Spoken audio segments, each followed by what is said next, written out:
Un cordial saludo, esperamos que se encuentren muy bien. Hoy tenemos una sesión más de nuestro espacio de seducción y análisis crítico del discurso, un espacio que hacía más de un año que no desarrollábamos, pero que hoy regresamos otra vez para compartir con ustedes. Es un placer estar aquí en estas horas noctámbulas.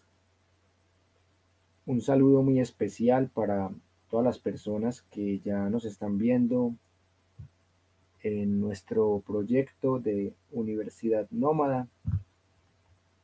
Como es costumbre, en este espacio invitamos a panelistas que nos quieran compartir sus reflexiones de un tema que definitivamente es multidisciplinario y que nos permite construir diferentes visiones de la realidad.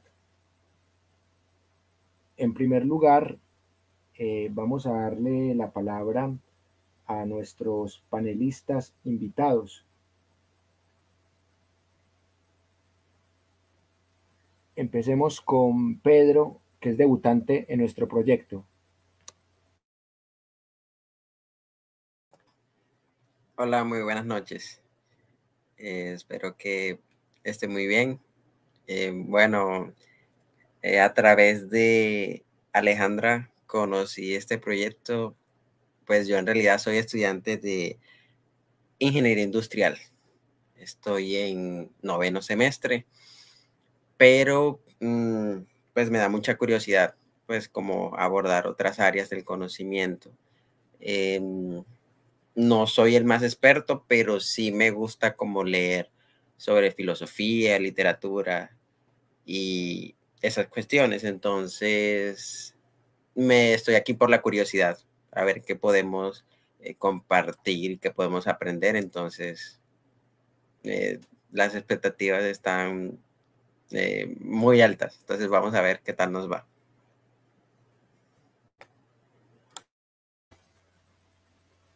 Excelente. Escuchemos ahora a Alejandra para que nos dé su comentario de saludo y de bienvenida. Bueno, les quiero dar las buenas noches. Me agrada mucho esta idea o esta propuesta de añadir como una sección más para más que hablar ya de literatura o de poesía, hablemos de hablar de otras cosas que creo que nos atraviesan a todos y atraviesan la misma creación artística, y es el tema de la afectividad. La afectividad nos permea lo mismo que el amor o el desamor, la sexualidad, el erotismo. Todos estos temas han permeado la literatura, la poesía, la filosofía, la política misma. La afectividad mueve masas. Entonces, me parecen temas re importantes porque también creo que es como fundamental tratarlos para comprender un poco esto que somos, ¿cierto? Nuestra forma de relacionarnos con los otros es distinta a la de los demás animales, aunque haya mucho de instintivo de por medio. Entonces, por lo mismo creo que es fundamental, porque creo que hacer estas distinciones de qué es lo que nos distingue y nos separa para poder comprendernos como lo que somos, es parte esencial para comprender eso, nuestra afectividad. Y bueno, le voy a dar la palabra a Lucas para que dé un saludito y para que continuemos. Bueno, buenas noches a todos. Realmente pues muy contento nuevamente de esta invitación. Y sí, yo pienso que como dice Alejandra, o sea, todo este cuento de la filosofía, del pensamiento, del mismo arte, tiene sentido en la medida en que se liga a una afectividad. Y es muy, digamos, muy puntual y muy acertada la reflexión que hace Alejandra, porque uno a veces tiende como a centrarse mucho en la razón y nos olvidamos de esa parte afectiva, ¿cierto? Y yo pienso que una como de los efectos de que a veces la gente que estudia humanidades se olvide tanto lo afectivo es que a veces somos muy solos, ¿cierto? Y nos cuesta mucho la parte de socializar con los demás. Y es como una paradoja porque supuestamente nosotros estamos produciendo para la gente.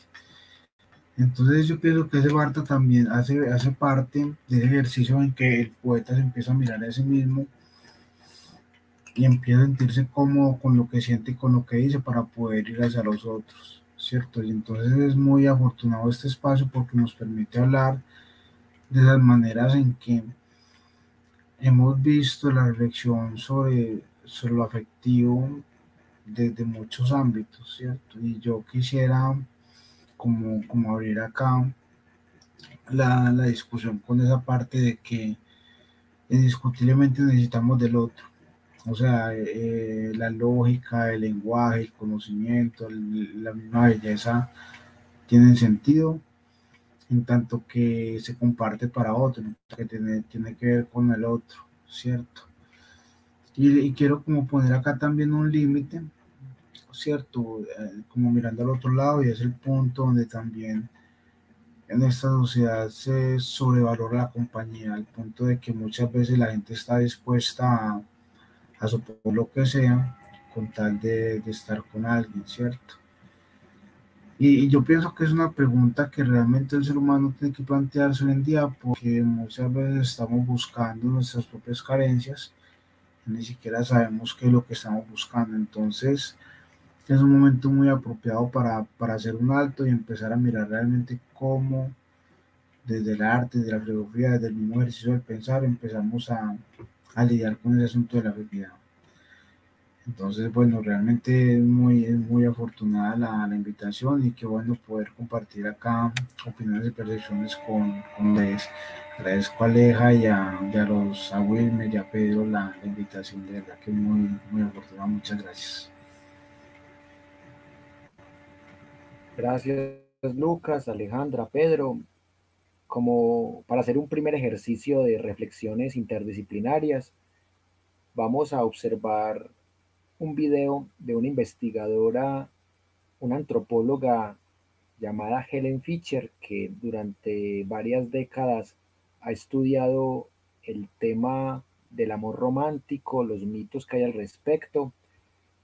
Y acá hay unas ideas de ella que inicialmente quiero que pongamos en discusión, y por eso mismo quiero que pongan atención a lo que ella dice para que nos den sus primeros argumentos de estas ideas.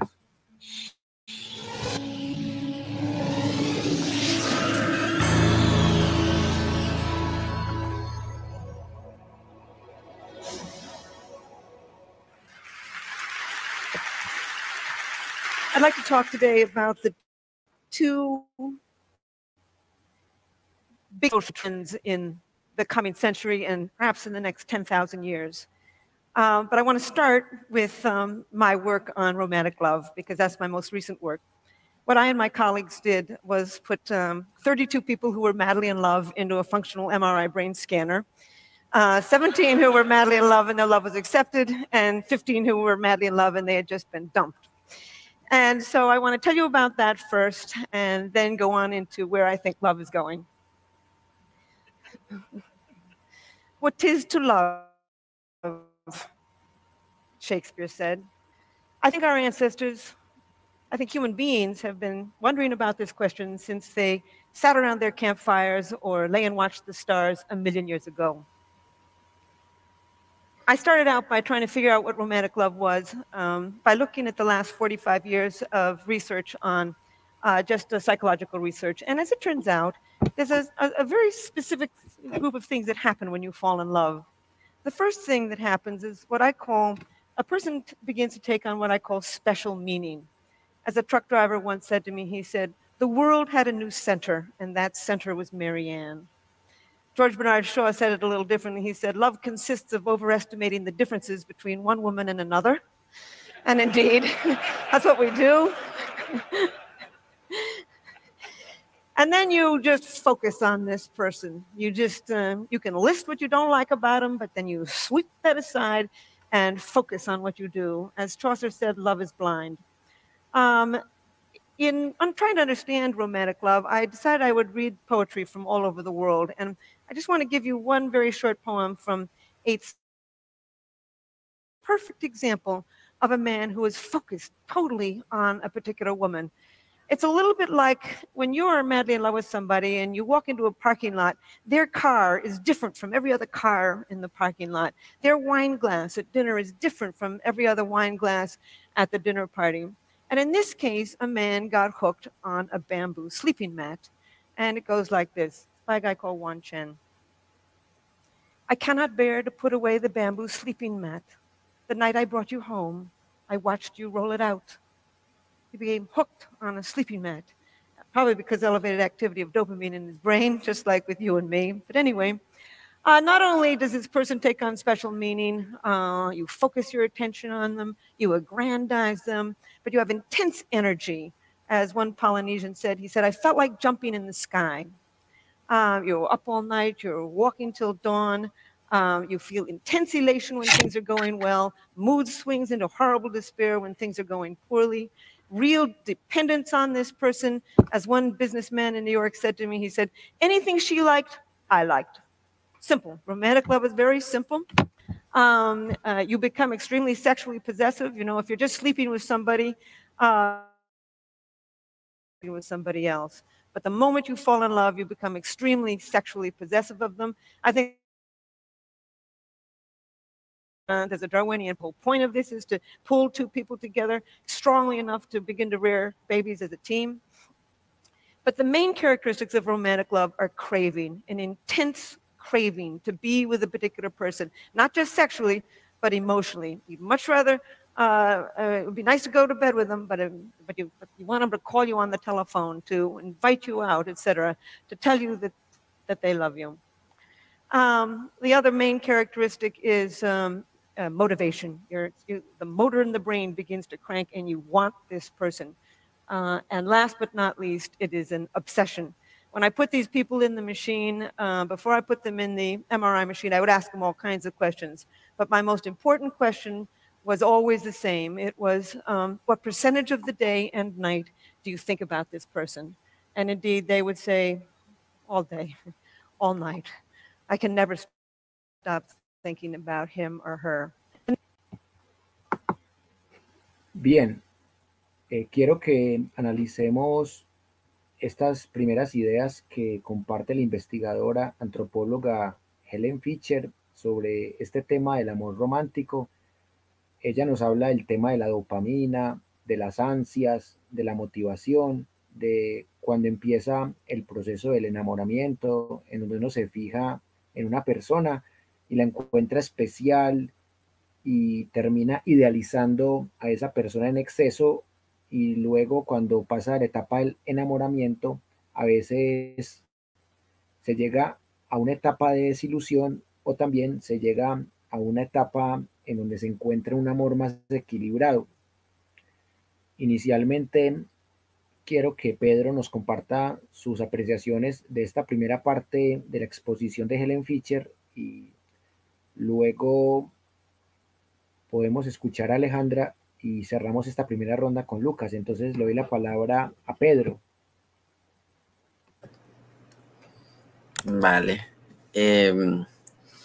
Bueno, precisamente cuando, sí, a medida que van pasando los años en la vida, uno no es muy consciente de todo esto que estás describiendo. Y de hecho ahora con este escenario que estamos compartiendo, también me da más curiosidad para seguir leyendo. Pero, pues, por ejemplo, en la adolescencia o en los 20, comienzos de los 20, uno no es consciente de que el enamoramiento tiene un componente hormonal y bioquímico bastante fuerte. Y precisamente la investigadora lo mencionaba cuando citaba a alguno de los autores, que decía que el amor es ciego, porque precisamente suceden cosas en el cuerpo, biológicamente, que te hacen ver a pues en mi caso, a una mujer muy especial. Y la ves tan especial que todas, o sea, todas, puedes ver a todas las mujeres como autos negros, pero a esa a la vez como un auto rojo, si se me permite la metáfora. Entonces es una cuestión que incluso como que tienes momentos en los que te miras a ti mismo y dices, pero ¿por qué la veo a ella especial y a las demás no? Entonces es una cuestión que por lo menos a mí me ha sobrepasado. O sea, porque quiero que esta chica me llame, porque quiero que me invite a salir, porque quiero que me diga que me adora, que quiere estar conmigo. O sea, porque con ella y no con las demás. Y resulta que hay un componente biológico ahí bastante fuerte que a veces uno ignora. Y también uno, como dice coloquialmente, creo que en todo el país y sobre todo en el Caribe colombiano, uno se pega a la estrellada, porque hay personas que esa etapa del enamoramiento puede durar mucho tiempo. Estamos hablando de 1, 2, 3 años, pero hay personas que en un mes ya dejan de experimentar ese cóctel de hormonas, ¿cierto? Y como que ya, y ahí viene también como esa situación de pero ¿qué pasó? Yo estaba ahí como en un viaje interesante y ya no. Entonces, de hecho, me da ahora mucha más curiosidad porque sí he leído sobre el tema y es bueno ser consciente de esto, que es normal, y de hecho, por eso algunos autores, o bueno, lo que yo he podido leer y escuchar, mencionan que el amor es una decisión, porque finalmente el enamoramiento se acaba. Ese proceso hormonal, ese cóctel bioquímico, eso cesa en algún punto, no sabes cuándo, pero para. Y es ahí en ese momento donde tú dices, no, yo decido estar con esa persona. Entonces, esa es como mi apreciación desde mi experiencia, desde lo poco que sé, que he leído. Pero sí, es interesante y uno se da cuenta que, listo, somos capaces de razonar, pero también estamos sometidos al instinto biológico y todo ese cuento es muy interesante.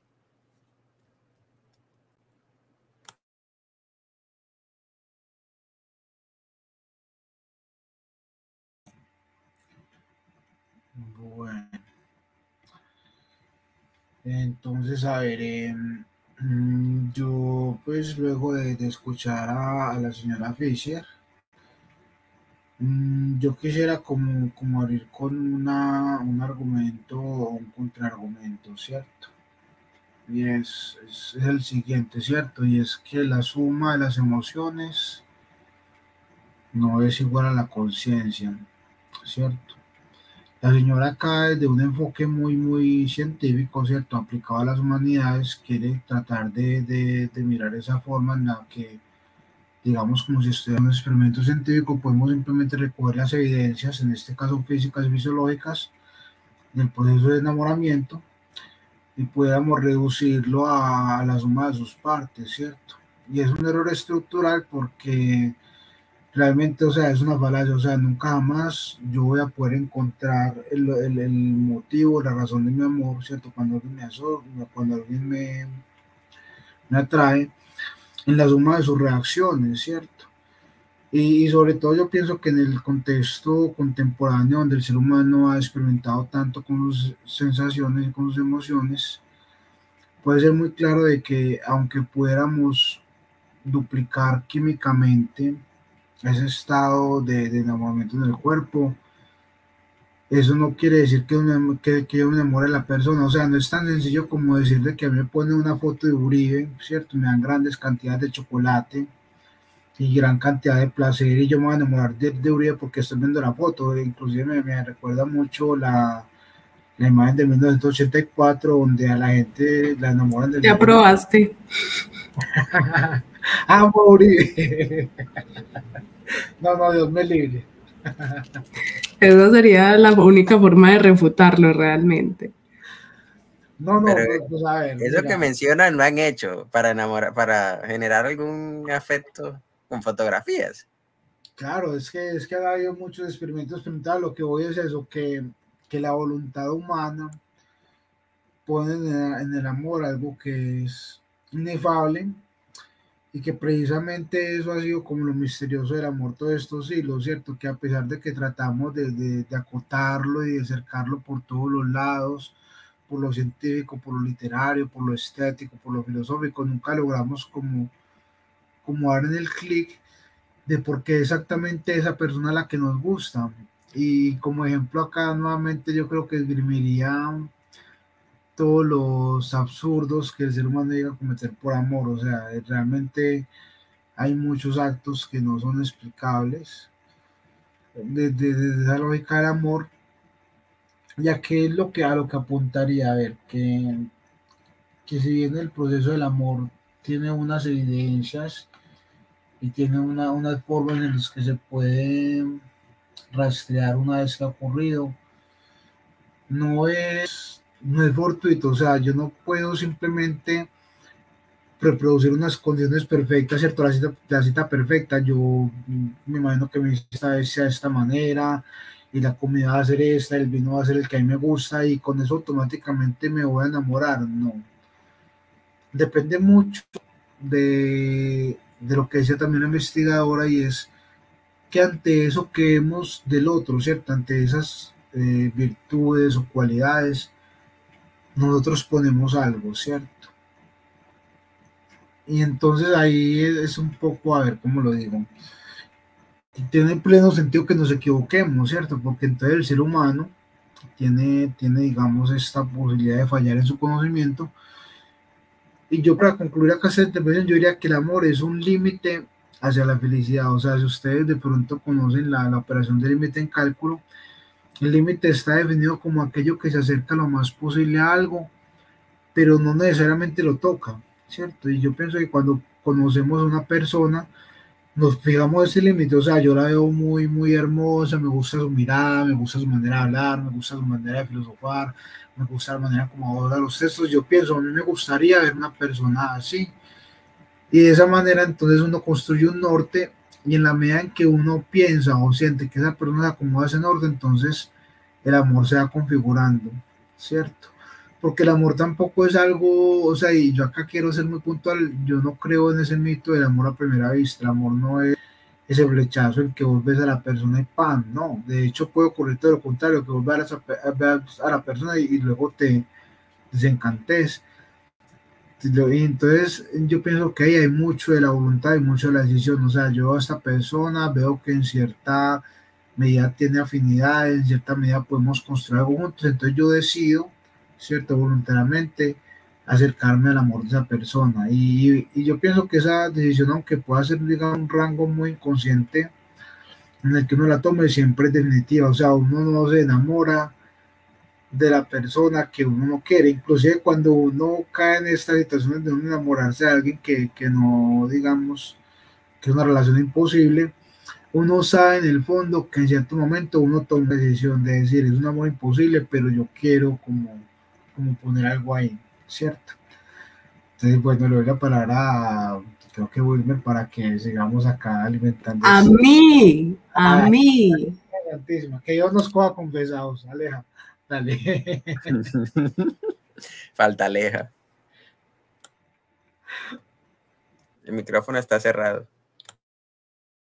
Aparte de que me quitó el turno, ya iban a empezar la otra ronda sin mí. Bueno, no. Varias cosas que se han mencionado. Pues efectivamente, Ellen en este video está hablando específicamente del amor romántico. Yo creo que eso de entrada, el hecho de que ella hable específicamente del amor romántico nos permite preguntar qué otras formas hay de amar, ¿cierto? Porque efectivamente, claro, creo que más que todo en esta última década, creo que lo he escuchado mucho más o con más ahínco, y es que efectivamente nos podemos encontrar frente a muchas formas de amar. Y el amor romántico es simplemente una de ellas. Y bueno, claro, con este término del amor romántico también estamos encasillando cierto tipo de, creo que de comportamientos, de emociones, que se han vuelto como muy características de eso que se denomina amor romántico. Entonces yo creo que lo primero que se puede mencionar aquí es, claro, o sea, esta mujer está hablando específicamente de una manera o una forma en que se puede comprender el amar o el amor. Otra cosa, y es el hecho de que, claro, efectivamente, lo primero que nos tenemos que preguntar antes de lo que acabé de mencionar es, ¿qué es el amor, cierto? Y es una pregunta que yo sé que no vamos a responder aquí porque se la han intentado responder desde que existe la humanidad y no se ha podido definir qué es el amor. Se ha intentado, pero ya decir que sea una respuesta con la que todo el mundo pueda estar a gusto, creo que es imposible. Y no lo vamos a hacer nosotros aquí. Entonces, pues claro, pregunto qué es el amor como en términos muy generales, pero es una pregunta que creo que nos puede seguir más como de guía, ¿cierto? Para tocar otros puntos, en el sentido de, claro, al intentar responder la pregunta de qué es el amor, estamos intentando responder un montón de cosas básicas sobre lo que es el ser humano. Cosas tan básicas como realmente el ser humano necesita de otros, necesita de la otredad.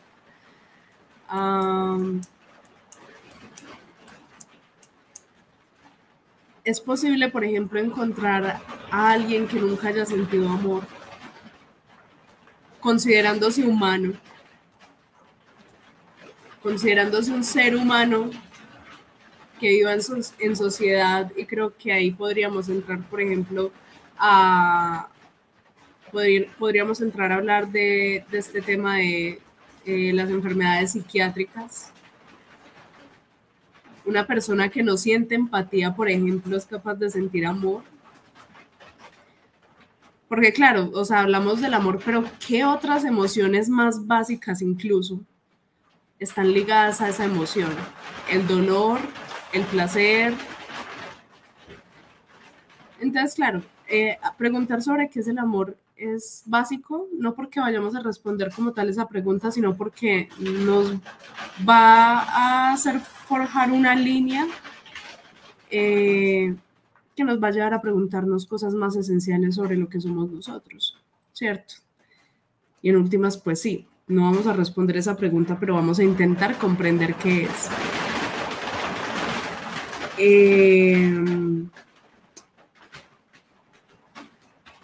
Bueno, Lucas decía algo muy importante, y es que efectivamente por muchos procesos y muchos experimentos científicos que se realicen,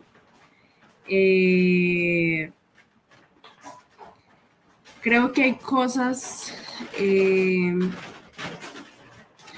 que se relacionan con el espectro emocional, no solo hablando del amor, sino en general en el espectro emocional, que van a permanecer ocultas a cualquier tratamiento científico, ¿cierto?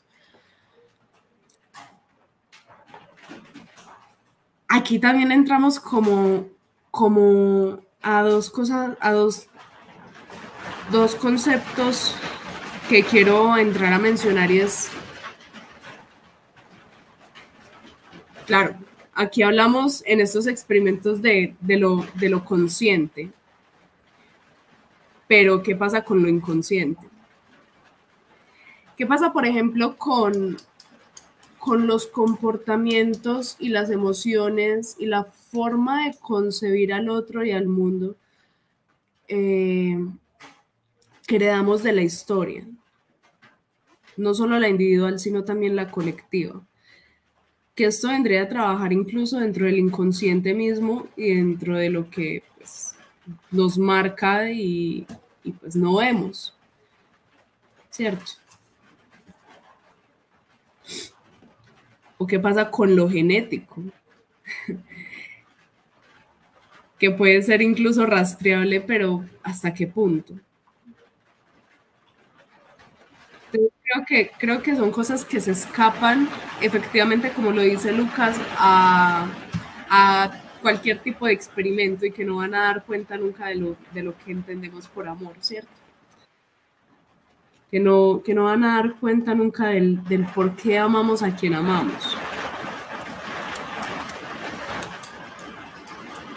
Hace unos días, no sé si me estoy escuchando bien. Sí. Bueno, hace unos días estaba hablando con alguien que me decía como uno siempre se enamora de alguien que es muy diferente a uno. Y yo me sorprendí, yo le dije como, yo no sé, a mí eso no me pasa. Me parecería muy raro efectivamente que alguien se enamorara realmente de alguien que es muy diferente a uno. Y es porque creo que de alguna manera cuando amamos a alguien nos estamos amando a nosotros mismos. Creo que el ser humano a lo largo de la historia se ha intentado encontrar en el otro y en los otros, entonces se ha intentado encontrar en la literatura, se ha intentado encontrar en la filosofía, se encuentra en sus relaciones interpersonales.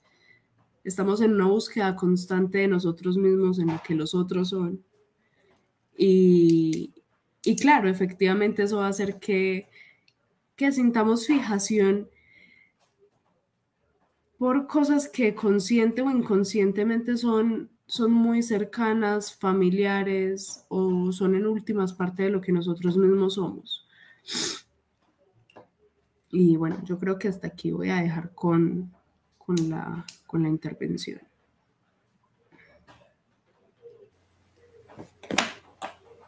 Alejandra, voy a compartirles 3 reflexiones a partir de lo que plantea Helen Fisher y también de lo que ustedes han dicho sobre lo que dice romántico. Yo quiero aportar algo que tiene que ver con lo histórico, porque usualmente asociamos el amor romántico al romance, que es medieval y que se recupera un poco en el siglo XIX y tiene que ver con un amor muy subjetivo, un amor en donde la razón prácticamente no existe o no importa, y en ese sentido definir el amor romántico no es tan difícil desde una mirada histórica. Sin embargo, también quiero profundizar en el aspecto bioquímico del cerebro enamorado, de sustancias como la dopamina, la oxitocina, la serotonina, la adrenalina, porque científicamente sí se puede comprobar la existencia de estas sustancias, pero más allá de eso, también concuerdo en algo con Lucas, y es lo difícil que es establecer, entre comillas, verdades cuando se habla de sentimientos como el amor, porque una cosa es hablar del concepto y otra cosa de los sentimientos, porque el concepto lo podemos rastrear en obras históricas, literarias, filosóficas, sociológicas, antropológicas y demás, pero lo que se hace inefable, como decía Lucas, es el sentimiento como tal. Y eso pasa con otros conceptos. Si hablamos de una casa, cualquiera podría decir lo que es una casa, pero si hablamos de un hogar, ahí ya el concepto se vuelve un poco más polisémico. Algo análogo sucede con el tema del amor. Yo puedo decir, este era el concepto de amor cortés, este era el concepto de amor goliardo, Este era el concepto de amor de las cartas de Abelardo y Eloísa. Yo puedo hacer una historiografía del amor, pero cuando yo trato de medir ese sentimiento, un sentimiento que es difuso, y trato de aplicarle una lógica binaria, ahí puedo caer en falacias, como decía Lucas.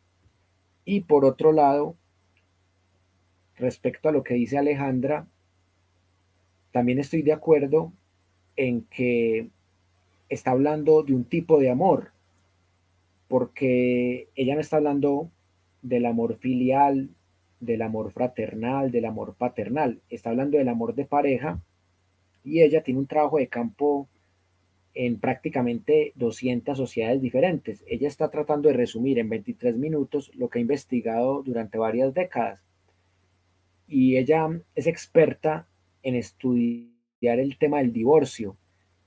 Y acá quiero retomar la pregunta de Alejandra, de qué es el amor.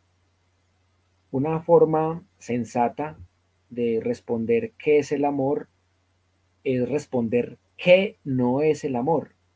Y definitivamente el amor no es toxicidad, posesión, obsesión, dominio, violencia, sometimiento, sumisión. El amor es algo que se supone entre pares, y esto también es polémico porque algunas personas pueden decir que desde una perspectiva tiene que haber un dominante y un dominado, y claro, es una perspectiva totalmente respetable. Y también quiero desprender otra reflexión de lo que dice Alejandra, que me parece muy interesante, y es cambiar la pregunta. No tanto tratar de definir qué es el amor, sino tratar de definir por qué creemos en el amor, por qué nos enamoramos, por qué seducimos, por qué engañamos, por qué sufrimos por el amor.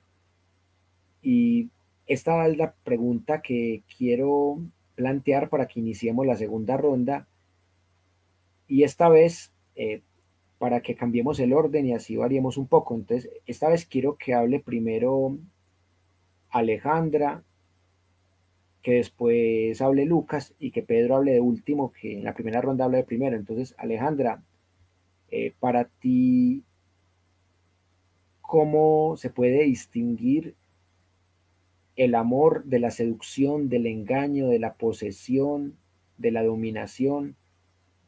¿Cuál es el sustrato o esa pequeña cosa que me ayuda a creer que esto es amor y que podemos creer en el amor más allá de la seducción o del engaño? Bueno, a ver, yo creo que hay cosas que no se pueden separar.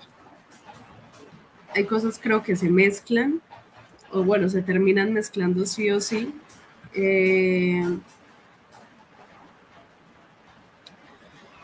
Hay que precisar algo, y es de lo que la misma Helen hablaba y Lucas lo mencionó, y creo que Pedro también, o no estoy segura, pero es que efectivamente se debe hablar de un proceso de enamoramiento y de otra instancia en la que decimos que amamos, ¿cierto? Entonces, efectivamente, claro, igual creo que ya es de algo muy difundido esta idea de que cuando nos enamoramos hay un cóctel químico que nos hace sentir un montón de cosas, y pues claro, en ese proceso de enamoramiento creo que juega un papel muy importante la seducción, el erotismo. Las personas están liberando feromonas todo el tiempo, al mil. Y algo que me parece muy curioso es, claro, cuando estamos enamorados estamos liberando feromonas, pero hay algo, y es cómo es que se hace factible que estas feromonas que estoy liberando Me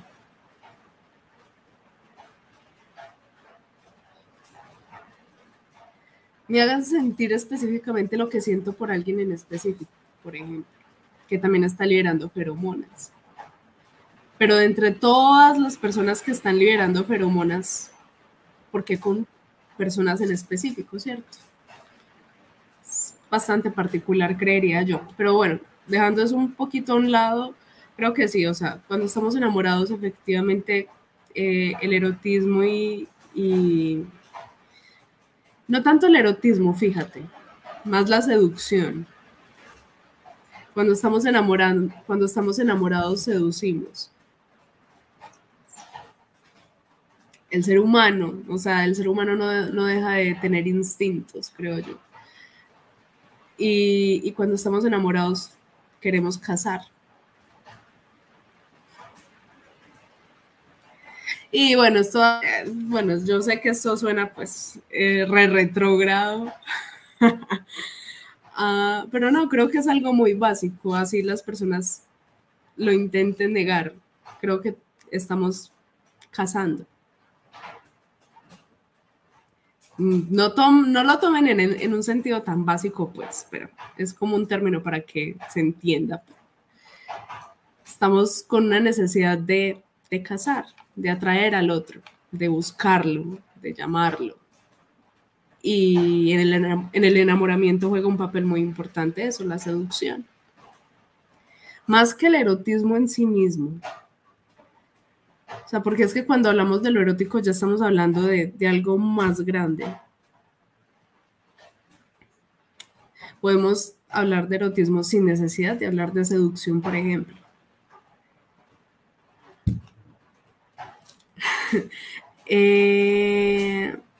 Entonces, claro, eso por un lado. Es que Wilmer mencionó tantas cosas. Pero entonces, bueno, siguiendo con esa misma línea, claro, ya entonces hablamos de amor. Y sí, el amor son hilos invisibles que elevan el alma.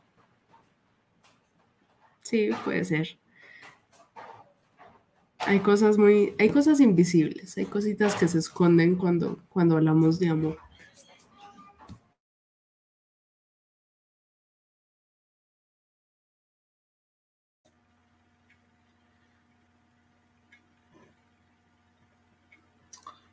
Bueno, seguía yo.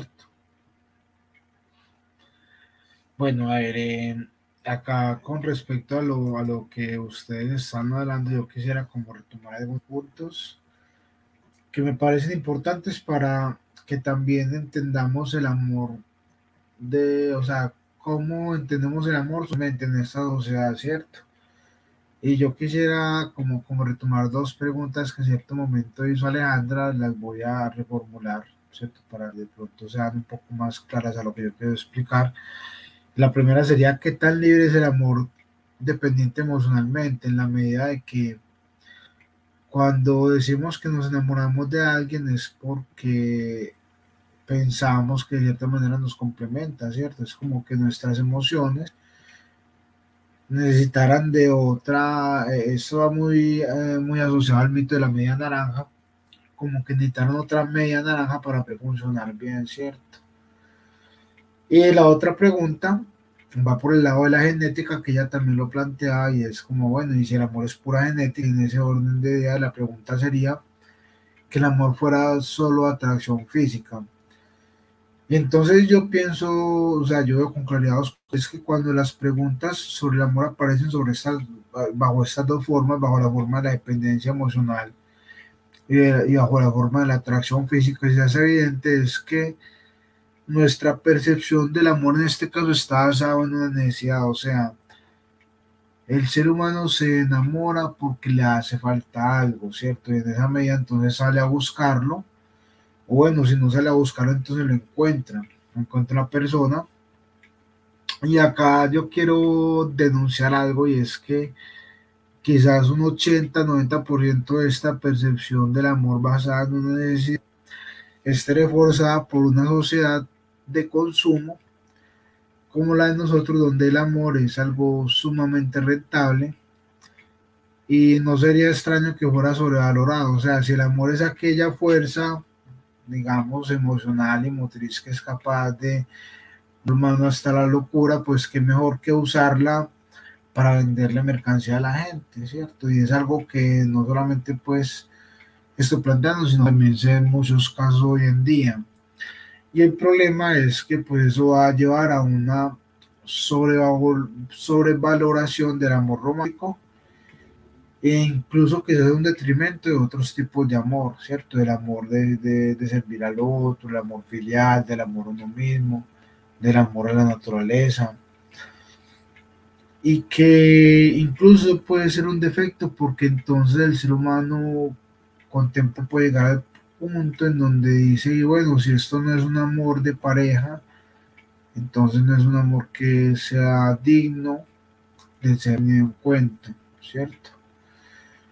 Bueno, entonces, ¿a dónde me llevó esta reflexión? Aunque según eso deberían haber algunas expresiones o algunas formas en las que la gente se pronunciara o manifestara en contra de este amor romántico, de este que está basado en una necesidad, ¿cierto? Y que es explotado por la sociedad de consumo.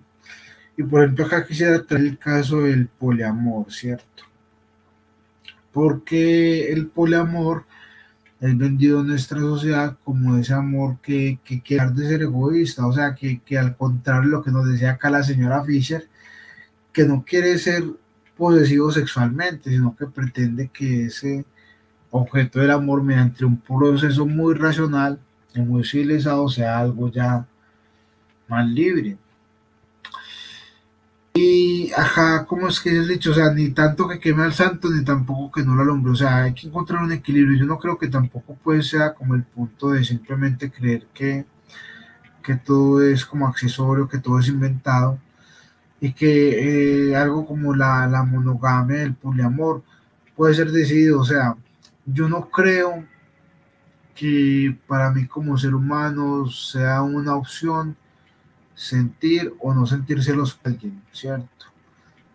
Si a mí una persona me atrae, yo voy a sentir celos por esa persona, ¿cierto? Y si yo la veo besándose o teniendo tratos con otra persona cercana, pues eso a mí me va a generar algo, ¿cierto? Y yo no creo que sea como a veces se pretende en la postura contemporánea, que simplemente yo me hago el civilizado y digo, no, no siento nada, pero por dentro estoy moviéndome un montón de cosas porque el amor trae consigo, como dice la señora Fisher, ese deseo de que sea exclusivo, ¿cierto? Y que cuando el ser humano contemporáneo quiere despojar al amor de ese deseo de exclusividad, algo importante esté pasando, ¿cierto?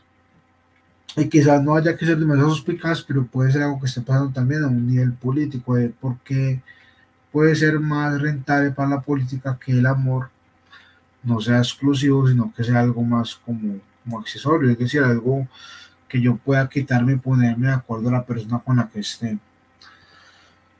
Entonces, yo pienso que hay que encontrar, o sea, el amor no puede ser ni exclusivamente biológico, no puede ser exclusivamente emocional, ni mucho menos exclusivamente basado en la pareja. El amor tiene que ser ese conjunto de en que mi voluntad decide que esa persona es, ¿cierto?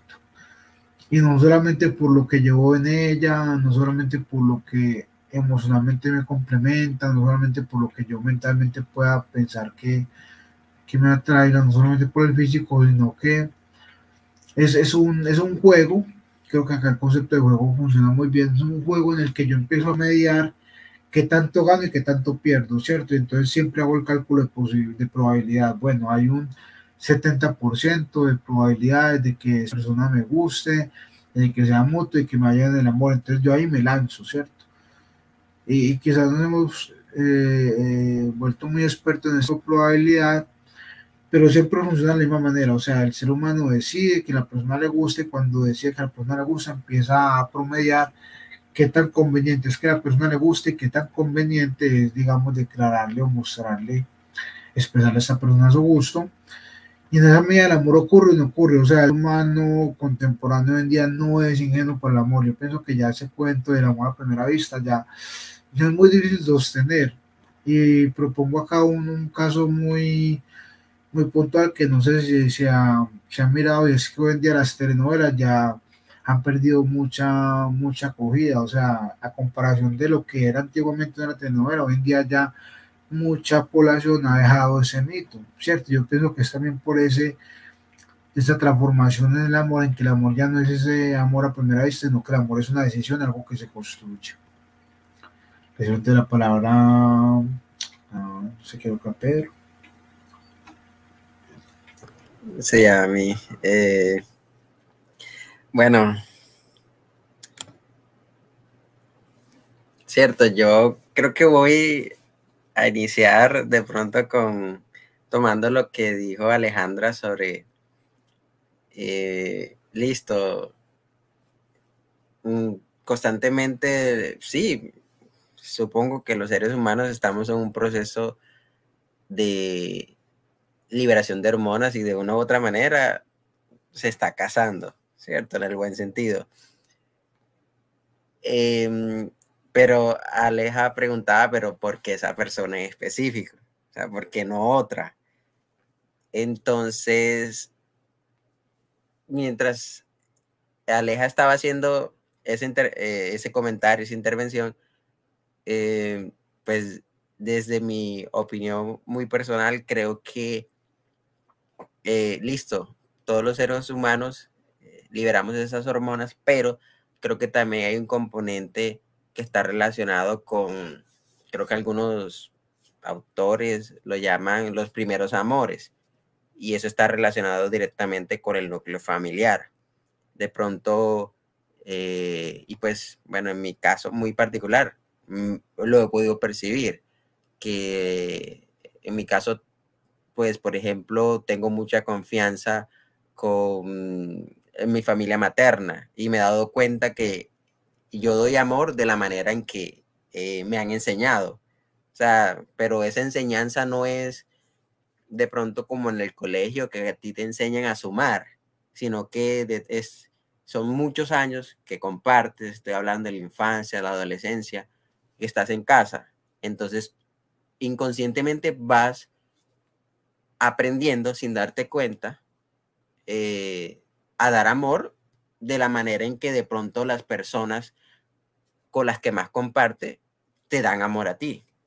Entonces, personalmente lo he experimentado. O sea, hay actitudes en las mujeres que me llaman la atención y luego me he dado cuenta que esas actitudes las he visto de pronto en familiares, como ve, de pronto una tía, no sé, pero eso no quiere decir que de pronto pues no quiero decir que estoy enamorado de mi tía, no, sino que de una u otra manera hay como ese ejemplo y uno como que lo refleja. Entonces de pronto esos comportamientos te son familiares, los has visto antes y te llaman la atención. Entonces eso es algo que personalmente me ha sucedido. También he tenido la oportunidad de escuchar expertos decir que los primeros amores, es decir, ese núcleo o esas personas con las que más compartes tiempo en tu vida, inconscientemente te dan ejemplo sobre qué es el amor, ¿cierto? O cómo dar amor o cómo recibir amor. Entonces, listo, para mí están las feromonas, pero también hay ciertas referencias que uno tiene en la familia respecto a, bueno, si yo encuentro una persona que me da amor de una forma que me es familiar, que me es conocida, eso podría engancharme, o por lo menos personalmente me ha sucedido. Tiempo después lo he reflexionado, o sea, no, pues, digamos que en el momento en el que estuve enamorado o tuve pareja, no me di cuenta, sino que fue un proceso posterior que, pues, normalmente me agrada como reflexionar sobre mi experiencia con las mujeres, el tema de relaciones de pareja, y me he dado cuenta que las chicas que me llaman la atención tienen actitudes que me son familiares, o sea, que me han enseñado, o perdón, que me han dado ese ejemplo en casa. Entonces, de pronto no es tu papá, de pronto es tu mamá, de pronto es una tía, o de pronto es tu mejor amiga, ¿cierto? No, son las personas con las que más compartes, y uno termina como replicando ese comportamiento de forma inconsciente. Entonces, quería hacer esa, porque pues sí me siento identificado, y hay algunos expertos que también han señalado lo de primeros amores, que los primeros amores y tienen una incidencia fuerte en qué tipo de pareja me llega a llamar la atención. Entonces es interesante saber que hay una influencia, que no es el 100% obviamente, que hay, eso es un cóctel, como lo decía con Lucas, que hay una evaluación de probabilidades, de, bueno, esta persona tiene estos comportamientos que me llaman la atención, soy consciente que tiene estos defectos, pero creo que lo puedo trabajar, creo que se puede negociar. Entonces ahí viene la decisión. Y lo que decía Lucas de las probabilidades, de ver, bueno, es un 70%, esa probabilidad me llama la atención. O de pronto hay personas, no, para mí tiene que ser un 90%, ¿cierto? Son un poco más exigentes, entonces todo va también como, es una decisión al fin y al cabo. Y pues sí, estoy de acuerdo que uno hace esa evaluación, pone de pronto en la mesa como esas cuestiones que te llaman la atención, que no tanto, y mira si son negociables o si definitivamente no, y pues desistes. Entonces, por ejemplo, hablando de puntualmente en mi caso muy personal de qué no es amor, ya el compañero Lucas también lo mencionó, la parte de la dependencia, o sea, si hay dependencia emocional, para mí eso no es amor. O personalmente, si es una persona que me roba como la tranquilidad, para mí eso tampoco es amor.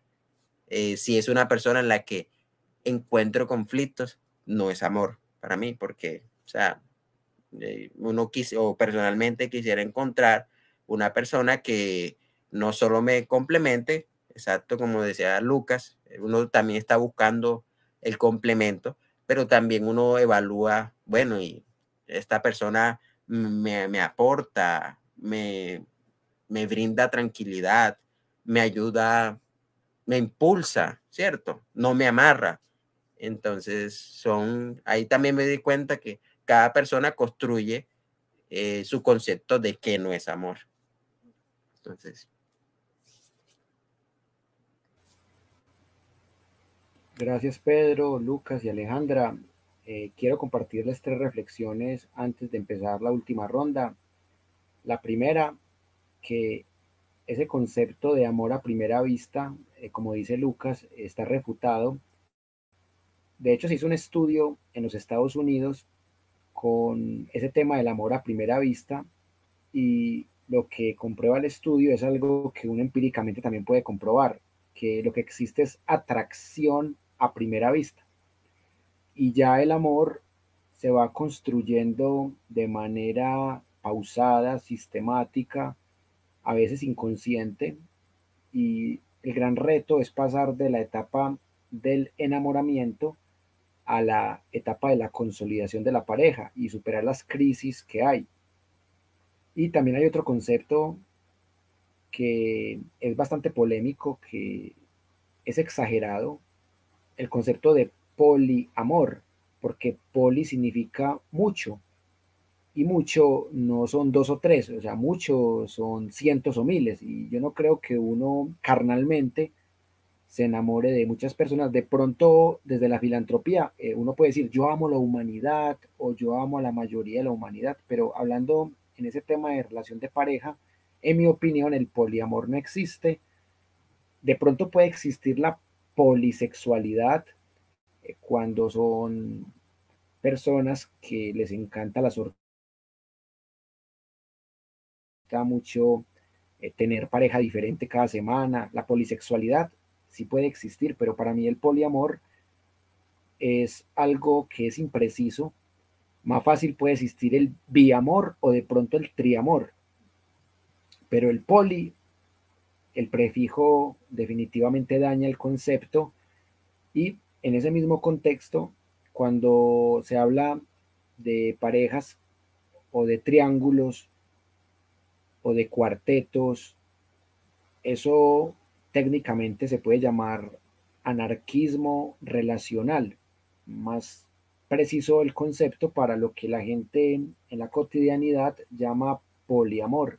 Y la última reflexión que les quiero compartir antes de empezar la última ronda tiene que ver con un pequeño jueguito de las etimologías de las palabras, porque como lo habíamos dicho, el amor suele ser también un sentimiento inefable porque es muy difícil traducirlo a palabras, pero desde el punto de vista filológico, lingüístico, etimológico, paremiológico, se pueden encontrar unas raíces interesantes. Y quiero hablarles de tres conceptos en particular. Seducir. ¿Cuáles son las tres acciones etimológicas de la palabra seducir? Ese se es de separar. Ducere, que también tiene una relación isonómica o de raíz etimológica en común con docere, que es docente, enseñar. Entonces, separar, guiar o enseñar, y actuar. Entonces, no necesariamente la seducción conduce al amor, puede conducir al sexo o puede conducir a nada. Pero cuando hablamos etimológicamente del concepto de seducción es porque separamos, es decir, hay 10 mujeres, en el caso pues de los hombres heterosexuales, entonces de las 10 mujeres separamos a una, y por eso es extraño que cuando se hable, por ejemplo, de las historias de Giacomo Casanova o de Don Juan, se le llame como un seductor. Para mí él no es un seductor porque el tipo le cae a todas. Un seductor se especializa en una sola en determinado tiempo. Habría que mirar también cuál es ese guiar, cuál es ese enseñar y cuál es ese actuar para lograr el propósito. El engaño no necesariamente es seducción, ni la seducción es engaño, porque algunas personas dicen, no, seducir es engañar, no necesariamente. Y es de lo etimológico, el engaño significa enredar, burlar, y de ahí viene aquella leyenda literaria del burlador de Sevilla, que ahí es como nace la leyenda de Don Juan. El burlador de Sevilla no es un seductor, es un engañador, es un mitómano. Y por último, la etimología de la palabra amor. La etimología significa como una voz infantil en el que se llama a la madre particularmente con gestos o con gritos de un bebé o una bebé que haya recién nacido. Esa es la palabra amor etimológicamente. Y también en la página de etimologías chilenas se refuta una falsa etimología de la palabra amor, que la traducen como amorten, o sea, a que significa sin y morten, muerte, sin muerte. Entonces esa raíz fue refutada. Entonces acá encuentra uno que el amor verdadero puede ser el amor filial, el amor que le tiene el hijo a la madre al hijo, el hermano a la hermana. Ese es el amor verdadero. El otro amor tiene que llegar a un nivel muy alto, casi que de costumbre, y que dure toda la vida para que uno pueda decir, uy, no, conviví con esta persona 60 años y nos morimos y nos estamos muriendo juntos. Eso para mí sería el amor de pareja verdadero, y claramente pues es un tema opinable.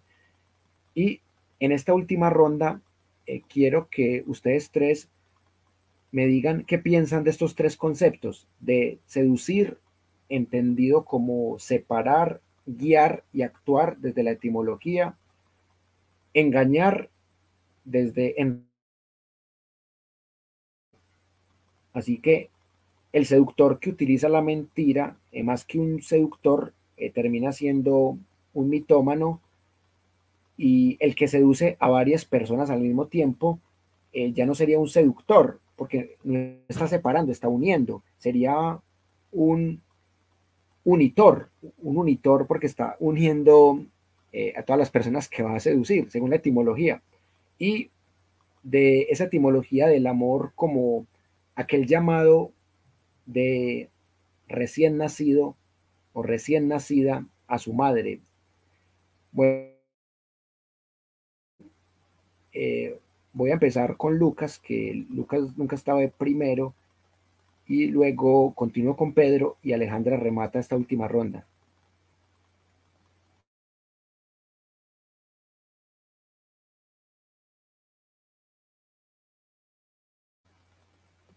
Lucas, tienes cerrado el micrófono.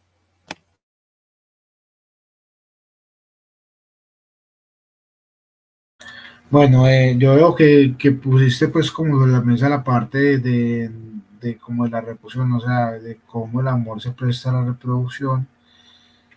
Y yo también quería retomar con una pregunta que hacían ahorita, y es si el amor es la forma inconsciente de sanar un pasado, ¿cierto? Visto el amor como esas carencias, porque veo que estamos llegando mucho a eso de que el amor es como una expresión del inconsciente, o sea, qué cosas en el inconsciente yo tengo que me hacen buscar el amor en ciertos planes. Y yo pues mucho que esta reflexión está muy asociada a identificar que muchas veces en nuestras relaciones amorosas tendemos a marcar patrones, ¿cierto? A repetir conductas. Bueno, eso sería como la pregunta que hay en un plano, y la otra sería, el amor es la manera entonces consciente de decidir un futuro, ¿cierto? Porque me parece que nos estamos moviendo mucho ahí, ¿cierto? Y, o sea, la cuestión no es como únicamente lo físico y lo químico, sino como por ejemplo, lo estético o el arte se puede expresar el amor, ¿cierto? Es una expresión por excelencia romántica, porque el artista en en su obra persigue expresar algo, y el amor es también eso, ¿cierto? El amor es expresar yo por qué en cierto momento, en cierto espacio-tiempo, logro sentir una atracción por esta persona. Y vuelvo y repito, no creo que se reduzca meramente a lo físico, ¿cierto? Es un equilibrio, es un justo medio, en donde eso que se hace muy kantiano, en donde esas cualidades físicas logran coincidir con la parte emocional, la parte intelectual. Indiscutiblemente, o sea, el amor no puede ser reducido a su función social. Yo pienso que eso le ha hecho muy daño al amor, porque realmente la función social, o sea, tener una familia y criar hijos muchas veces no puede tener nada que ver con el amor, ¿cierto? Puede ser una cosa completamente aparte. Y hay casos en que la gente tenía tan arraigada esa idea que inclusive se soportaban matrimonios insufribles durante largos periodos de tiempo, basados en esa idea de que el amor era para siempre, ¿cierto? Entonces es algo muy valioso de que entendamos el amor también como una decisión, pero el ser humano, yo pienso que ha sido deliberadamente empujado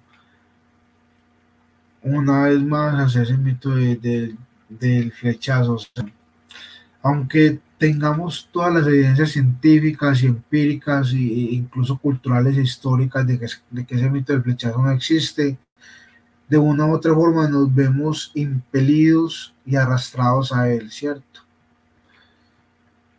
Y yo pienso que acá hay dos factores que influyen, ¿cierto? El primero es, como ya lo había anunciado ahorita, la parte de que la cultura indudablemente glorifica el amor romántico, y que gran parte de esta glorificación tiene que ver con el hecho de que el amor romántico es muy rentable y que es del comercio, es algo que es un motor que está ahí y que es utilizado tan a menudo y de una forma tan fuerte que muchas veces termina distorsionando la percepción del amor, ¿cierto? Y el otro punto es el de esa cuestión de la media naranja, o sea, el ser humano una y otra vez es visto como esta persona que le falta algo, ¿cierto? Y entonces me parece importante esta última percepción porque últimamente han ido encajando o han ido siendo contrastada por cómo las nuevas generaciones piensan que el amor no es esta persona para llenar un vacío, sea para complementar algo, sino para compartir. Es algo muy bueno porque realmente significa que la persona y el individuo está dando un margen de decisión, un mayor, digamos, una mayor comprensión de lo que le pasa, ¿cierto? Yo me siento atraído para alguien y puedo entender lo que siento. En esa medida puedo decir si es amor o no es amor. El punto acá, digamos, del doble filo, porque todo tiene acá como una doble cara, es que muchas veces este empoderamiento del individuo, ¿cierto? Y esta forma de asumir el amor como una decisión puede recaer también en una apatía hacia el amor, o sea, en la medida en que yo puedo como ser humano decidir de qué cosas me enamoro y qué no me enamoro, debido al clima general de pesimismo es muy fácil caer en la apatía, ¿cierto? Y pero señalo acá, por ejemplo, el hecho de que muchas parejas jóvenes hoy en día prefieren adoptar mascotas a tener hijos. Yo pienso que es una transformación que no podemos como pasar alto porque tiene que ver mucho en la manera en cómo entendemos el amor. O sea, el amor ya no es ese baluarte en donde el ser humano construía su familia, ¿cierto? Eternizaba como un proveedor o como una madre, sino que el amor, en la medida en que ha venido siendo esa decisión, se convierte en ese ingrediente para ser feliz, ¿cierto? Entonces tiene los dos componentes, de que es muy bueno que la gente busque su felicidad, pero es muy peligroso cuando esa felicidad llega al comercio y se la vende y le dice, "Ah, es que a usted que es una pareja moderna, independiente, que no quiere tener hijos, le podemos vender el plato para el gato, ¿cierto?" La gente mata, uy, sí, entonces, como le digo, yo pienso que el ser humano en medio de esta polémica que se ha desatado en que el amor ya no es una destinación, sino más una decisión, no ha pensado lo suficiente en cuáles son los riesgos y las implicaciones que tiene que él decida el amor, ¿cierto? Y obviamente dentro de estos riesgos, estas implicaciones, está el hecho de que se lo vendan. O sea, si el ser humano hoy en día puede empezar a tener un margen de decisión más amplio a la hora de decidir enamorarse, si el amor no es únicamente ya esta decisión donde mi papá me pactaba el matrimonio, me tenía que casar con una fulana, por conveniencia prácticamente me había obligado a enamorarme de ella con todos los inconvenientes que eso acarreaba. También hay un peligro de que la decisión del ser humano puede ser eh, utilizada, o sea, el comercio acá tiene un gran peso en la manera en cómo el ser humano está entendiendo el amor, porque si bien no es el origen, esa tendencia si es algo que la explota al máximo, al punto de que puede llegar a distorsionar la percepción que tenemos del amor. O sea, te pones un vestido despampanante y atraes el amor, ¿cierto? Es realmente una concepción muy vana, ¿cierto? Porque detrás de esa decisión de que yo decido a dónde mirar, lo que se esconde es como que el amor fuera la apariencia. Entonces, sí, o sea, si bien es muy bonito que el ser humano y es muy valioso que el ser humano haya ganado esta dimensión en que ya puede empezar a decidir de quién se enamora, ¿cierto? Hay un montón de factores. Es muy peligroso que no piense lo suficientemente en ello porque lo hace vulnerable a que ese recurso de su libertad sea manipulado, ¿cierto? Sea seducido por el mismo comercio. O sea, sí, y yo pienso que los patrones estéticos son una prueba muy reciente de eso. Si el ser humano, si el hombre se enamora de unos pechos voluptuosos, pues entonces divulguemos ese patrón, ¿cierto? Hagamos que los pechos voluptuosos estén en todos lados, de suerte que el hombre piense de una forma casi que inconsciente que si la mujer que conoce no tiene pechos voluptuosos, no es alguien digno de ser amado, alguien que digamos que pueda exhibir, que pueda mostrar como un trofeo de que es el objeto de mi amor. Entonces, como le digo, esta parte de que el amor sea una decisión tiene dos caras, ¿cierto? La parte de que empodera al individuo, pero también la parte de que lo hace vulnerable ante las estrategias del poder desde el mismo. Les voy a parar entonces a esta última ronda, creo que a Alejandra. A Pedro. Ah, bueno, sea Pedro. Sí, sí, por eso sonreí. Bueno, no conocía la parte etimológica de la palabra amor. Ya nos aclararon que lo relacionan con el llanto de un niño recién nacido, ¿cierto? De su madre. Entonces, evidentemente, ese significado etimológico invita a reflexionar, ¿cierto? Es un concepto tan complejo, tan difícil de definir, que lo relacionan, ¿cierto?, con ese amor madre-hijo. Eso pues nos invita como a reflexionar sobre lo complejo y lo poderoso que puede ser esa emoción, ¿cierto? Y como lo menciona Lucas, las emociones en general y el amor, pues lo han utilizado para mercantilizar y mover masas, mover capital, ¿cierto? Utilizar las emociones. Y pues desde mi campo en la ingeniería también he aprendido eso, que pues las empresas exitosas, por ejemplo, no sé, bueno, hay algunas que no venden el producto, sino que te están generando emociones alrededor de eso.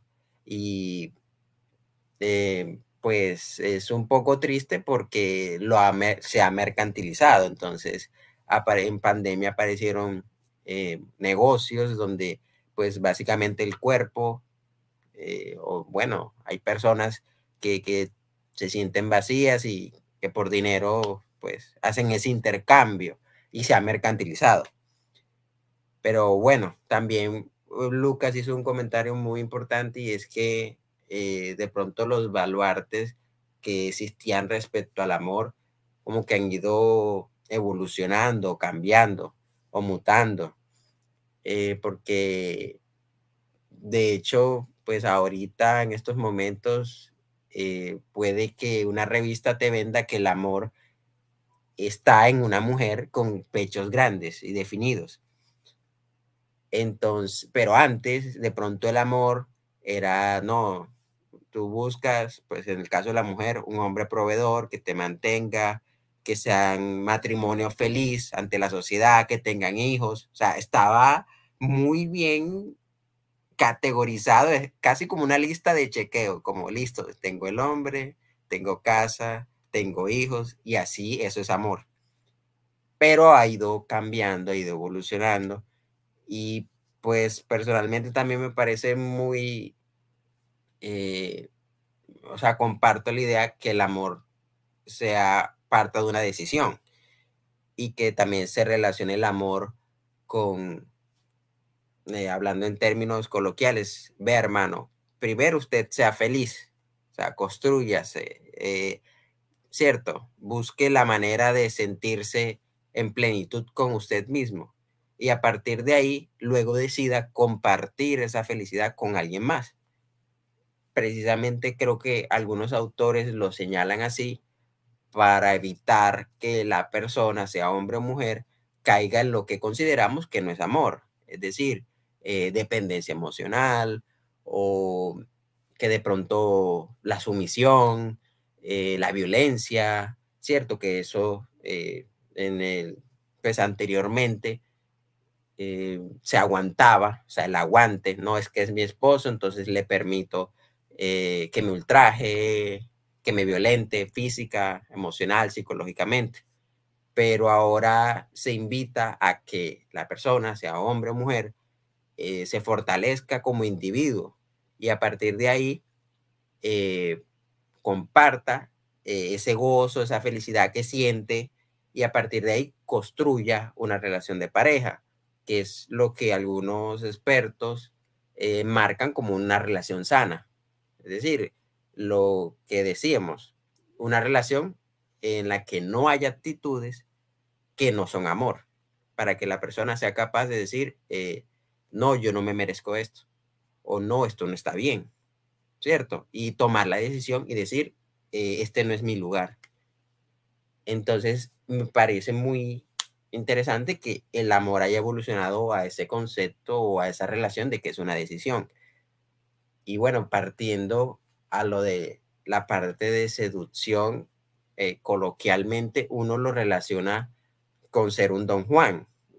La palabra etimológica de hecho dice que es separar, es decir, elegir y cierto, y luego guío y actúo. Interesante, porque coloquialmente un seductor lo relacionan con ser un Don Juan, es decir, con entre más en mi caso, entre más chicas logre conectar, entonces soy todo un seductor.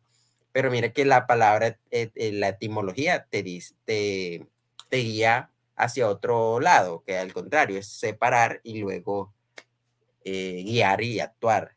Entonces, o sea, tiene un poder interesante porque socialmente para mí un Don Juan era todo un seductor, pero no, se le da un valor a que sea el hombre o la mujer entre un número de opciones, decide o elige a una persona y usa sus actitudes, sus cualidades, cierto, todo este embrollo del cortejo, pero lo dedica a una persona, ¿cierto? Entonces eso también es interesante porque nos ayuda como a quitarnos ese sesgo social que tenemos, que seducir es que entre más chicas tenga llamándome para salir, entonces soy más seductor.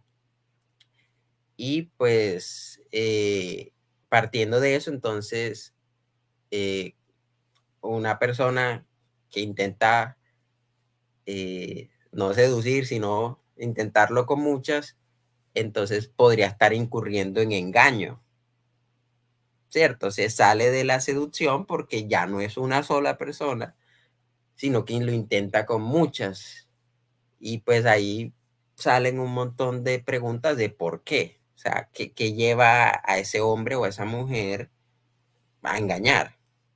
Porque bueno, también ahora hay acuerdos. Hay personas que establecen acuerdos de, yo en estos momentos quiero tener la posibilidad de salir con varias personas al mismo tiempo y la otra persona decide si está de acuerdo o no.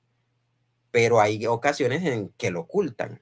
Y cierto, uno en lo personal, uno le da curiosidad de por qué esa persona lo hace, o sea, qué lo lleva a hacer, qué sucedió en su pasado, o sea, por qué intenta de pronto llenar, no sé, no sé si es llenar el ego o qué pasa, habría que indagar en ese sentido, pero es una cuestión que, bueno, que será en otro momento para ver cómo funciona eso del engaño, por qué lo hacen, cuál es la motivación, qué experimenta biológicamente, no sé, dopamina, adrenalina, sentirse así como deseado. Y pues bueno, es un tema también interesante. Un montón de cosas. A ver, ¿por dónde me voy? ¿Por dónde me voy yo? Bueno, voy a comenzar con algo. Wilmer me hizo pensar en cuando hablaba pues como de la etimología del concepto de amor. Me hizo pensar en Kundera. Hay una escena inicial en La insoportable levedad del ser que es muy particular. Teresa se enferma cuando va a visitarlo y él la ve muy indefensa, como un bebé. Él expresa que ve a Teresa en un estado de indefensión que es como si fuera un bebé puesto en un canasto y lanzado al río. Me hizo pensar en eso porque efectivamente termina Tomás quedándose con Teresa a pesar de ser un mujeriego que no quería volver a vivir con nadie nunca. Y es como, me hizo pensar como cuando amamos estamos viendo al otro en un estado de vulnerabilidad absoluta. El otro y uno mismo cuando está enamorado, bueno, cuando ama, creo que se desarma y tumba las barreras que de pronto antes había levantado. Entonces me parece muy bonita esa reflexión porque creo que Kundera de pronto sí hacía un poco de referencia a ese uso etimológico de la palabra amar, y es ver a ese otro en un estado puro de indefensión, de vulnerabilidad, y sentir una necesidad inconmensurable de cuidarlo.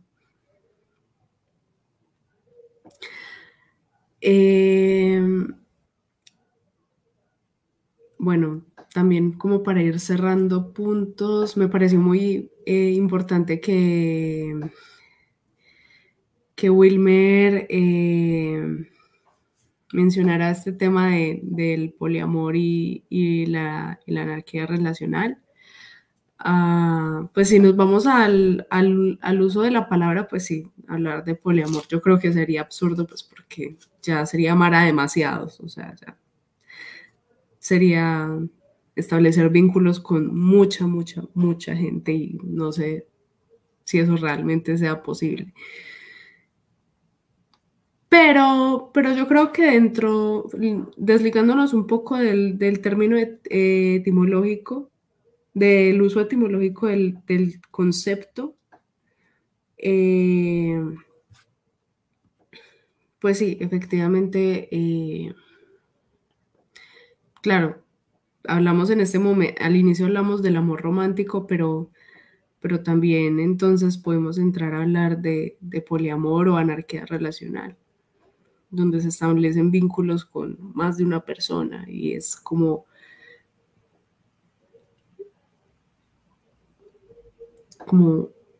cómo se establecen estos vínculos, ¿cierto? Si ya nos estamos cuestionando cómo es posible enamorarse de una persona, ahora imagínate de varias. Y es como, wow. Pero sí me pareció importante como que lo mencionaras. Bueno, yo creo que pues efectivamente la sociedad cambia, la historia hace y deshace y pues efectivamente el concepto de amor yo creo que igual se transforma. No el concepto, lo que comprendemos o lo que cierta sociedad, cierta cultura comprende como amor cambia. Y eso es normal.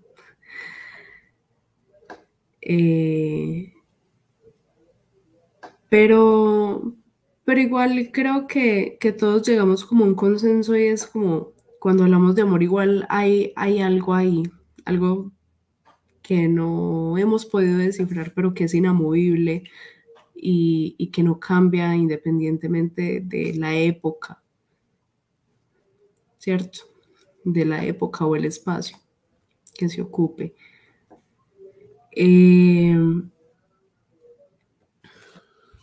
Y claro, si hablamos entonces de esta época, pues sí, efectivamente hay una mercantilización del amor. Pero eso no me genera conflicto particularmente porque claro, o sea, se mercantiliza en torno a la idea del amor, pero, o sea, igual estás viviendo como individuo estas emociones, por más mercantilización que haya, estás sintiendo, o sea, eso en sí mismo no creo que lo vaya a cambiar el mercado y los usos que le dé al concepto del amor. Ya si vos como con tu pareja, a la que amas, decides tener un hijo o adoptar un perro, eso es indiferente, pues. Eso no tiene, eso es irrelevante, perdón, más que indiferente, es irrelevante. Entonces, eso como para tocar ese tema que había tocado Lucas. Había otra cosa que se me va. Y bueno, sí, es esto. Efectivamente creo que toda la sesión hemos hablado como un poco del inconsciente. Y sí, efectivamente creo que Lucas tiene un poco de razón en el sentido de que cabe preguntarnos si cuando hablamos del amor estamos hablando de las carencias.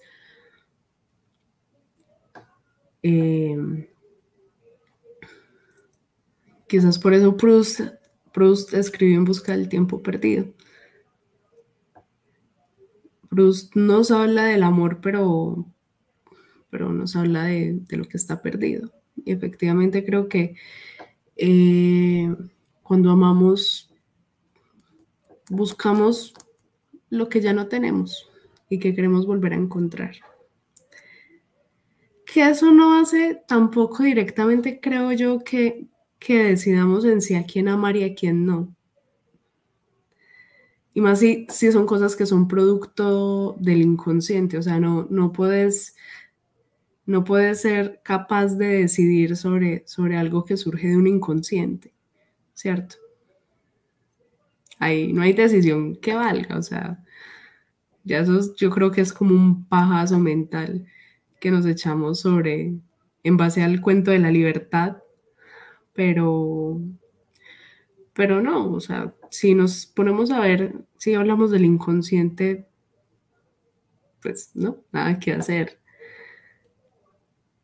Pero, al igual que lo que decía de la mercantilización, el hecho de que sea consciente o inconsciente el proceso de enamoramiento o de amar a alguien no cambia la emoción que se está sintiendo en absoluto.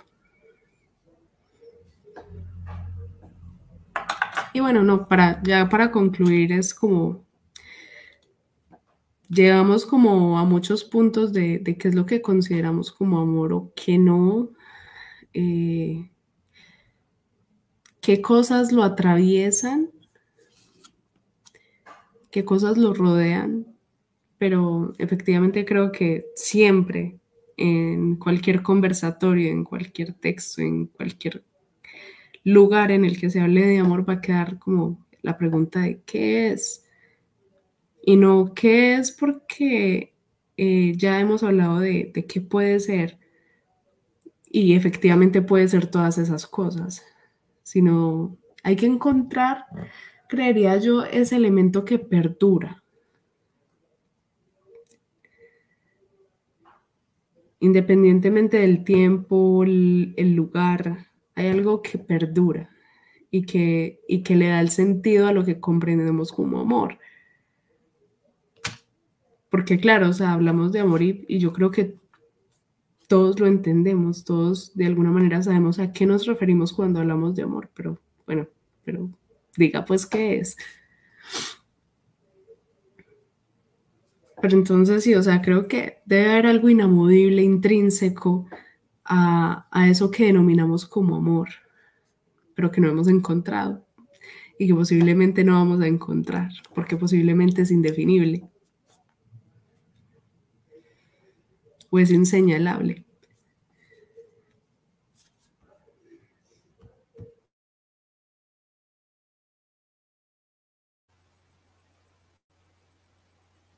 Sí, definitivamente esa pregunta ha durado milenios. El tema del amor, del eros. Y sobre esto último que ustedes han dicho, también les quiero compartir mis últimas reflexiones. La primera, que indudablemente hay un debate por las formas de, entre comillas, amar, más que por el amor en sí mismo. Y el amor romántico tiene unas formas que en muchos casos han caducado, o de las cartas, las flores, las serenatas, ya para las nuevas juventudes ha pasado de moda y son las antiguas generaciones las que aún mantienen estas prácticas, pero probablemente en unas décadas va a ir desapareciendo el amor romántico y a diferencia de como lo vislumbra, por ejemplo, Coral Herrera, que ella considera que el amor romántico es machista, yo lo veo de otra manera, porque no necesariamente escribir una carta a mano, llevar una serenata, unas flores, es algo machista. El machismo es cuando yo me creo superior por ser macho o considero que la mujer es superior, que es inferior. Y en esa medida yo no satanizo tanto el amor romántico como en algunas corrientes feministas. Desde que sea consensuado, como también decía ahorita Pedro con el tema del anarquismo relacional, desde el amor romántico puede seguir existiendo. Y por eso es tan importante un concepto que he estudiado hace varios años que se llama el mapa del amor, que es un sistema metacognitivo en donde una persona sistematiza en una cartelera gigante las cualidades que le han atraído de sus parejas, desde unas dimensiones, desde unas categorías lógicas, éticas y estéticas, entre otras, y ojalá mucha gente utilizara estas herramientas porque nos permite meterle un poquito de cabeza al amor, porque uno de los mitos que no me gustan del amor romántico es decir que todo es pasión. También quiero aprovechar para conectar con la pregunta de Joseph. Un saludo, también un saludo para Alejandro Calle, gracias por la sintonía. Joseph dice que si es malo ser pasional, per se no es algo malo en mi opinión. La pasión se vuelve problema cuando la otra persona no tiene esa misma pasión, cuando lo mandan a uno a la famosísima friendzone y uno sigue insistiendo. Ahí es cuando la pasión se vuelve mala, en mi opinión, pero cuando la pasión es mutua, todo puede funcionar bien. Y hay un último tema que también quiero vincular, que es el tema de hasta qué punto podemos hablar de amor condicional o de amor incondicional, porque podemos decir que a nuestro padre, a nuestra madre, a nuestro abuelo, a nuestra abuela, a nuestros hijos, a nuestras hijas, les podemos amar incondicionalmente. A mí no me importa que mi hijo se vuelva un delincuente, pero es mi hijo. Bueno, aunque yo tengo una anécdota de un asesino en serie de la época de Pablo Escobar, del Hueco de Campo Valdés, que el tipo decía, el primero que pase lo mato, así sea mi madre. Y el tipo mató decenas de personas y era alguien que no pasaba de los 18 años. Y el día que lo mataron, la madre dijo, gracias a Dios lo mataron. Y la madre no lloró. Entonces hay momentos en donde ni siquiera el amor maternal es incondicional. Y cuando uno escribe algo bonito y uno está en la etapa del enamoramiento, uno suele decir, te amo incondicionalmente. Pero ese incondicionalmente es tramposo porque, bueno, entonces como tú me amas incondicionalmente, yo puedo tener sexo con otras personas porque así yo tenga sexo con otras personas, tú me vas a seguir amando incondicionalmente. Entonces, a veces esos absolutismos lingüísticos se vuelven bastante problemáticos y por eso me gusta relativizar cuando hablo de estos temas y de muchos temas porque el amor es algo difuso, no es algo binario como se quiere vender desde el discurso dominante Y el amor puede ser incondicional en algunos casos, en otros no. Y por eso es importante usar lo que en la lingüística y en la semántica llamamos los cualificadores modales, que son algunos pronombres como a veces, no siempre, no todos, no todas. Y eso al menos evita que uno cometa errores lógicos. ¿Y por qué hemos llamado este espacio reflexiones y tertulia interdisciplinaria? Porque las personas que hemos invitado para esta velada tienen diferentes lecturas, están estudiando o tienen diferentes profesiones. Y acá hemos visto conceptos de la filosofía, conceptos de la historia, de la filología, de la lingüística.